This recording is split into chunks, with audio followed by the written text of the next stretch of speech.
नील एक 13 साल का भारतीय लड़का था जो दिल्ली की भीड़भाड़ वाली कॉलोनी में रहता था। उसका सपना था उड़ना, जादू करना और ऐसी दुनिया देखना जहां हर चीज मुमकिन हो। लेकिन असल जिंदगी में उसका दिन स्कूल, होमवर्क और मोबाइल से आगे नहीं बढ़ता था। वह रोज थक जाता और चुपचाप बिस्तर पर लेट जाता।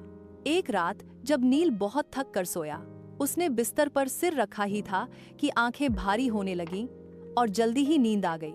लेकिन उसे नहीं पता था कि आज की नींद उसे एक ऐसे सफर पर ले जाने वाली है जहां नील ने खुद को एक अजीब सी जगह पर खड़ा पाया। चारों ओर तारों से भरा आसमान और उसके बीच एक विशाल सुनहरा दरवाजा। वो दरवाजा चमक रहा था। वो सुनहरा दरवाजा रहस्यमय तरीके से खुलना शुरू हो जाता है। नील उस दरवाजे के अंदर चला जाता है। दरवाजे के उस पार एक और दुनिया उसका इंतजार कर रही थी और उस पार नील खुद को रात के आकाश में उड़ती हुई एक ट्रेन में पाता है।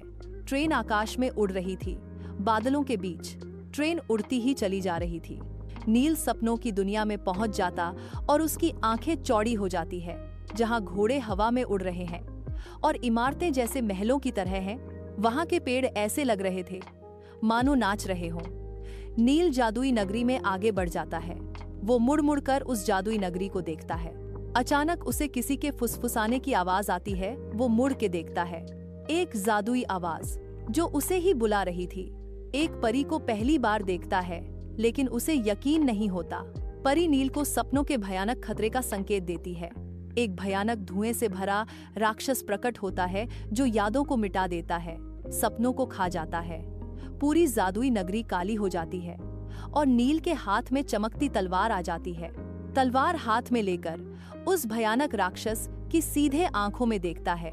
राक्षस नील की चमकती हुई तलवार को अपनी जादुई शक्ति से खींचने लगता है और तलवार नील के हाथ से छूट जाती है। अचानक आसमान में उड़ता हुआ एक हाथी प्रकट होता है।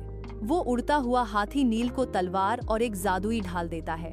अभी नील लड़ने के लिए तैयार ही होता है कि भयानक धुआं उठता है और लगातार बढ़ता ही जाता है।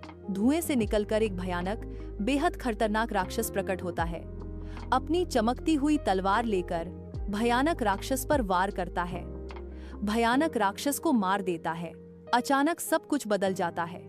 फिर से उजाला हो जाता है। नील इधर उधर देखता है और उसकी आंख खुल जाती है। वो एकदम से बैठ जाता है। अब उसमें नया उत्साह आ गया था। वो पूरे जोश में था। उसी जोश के साथ वो स्कूल पहुंच जाता है। समाप्ति।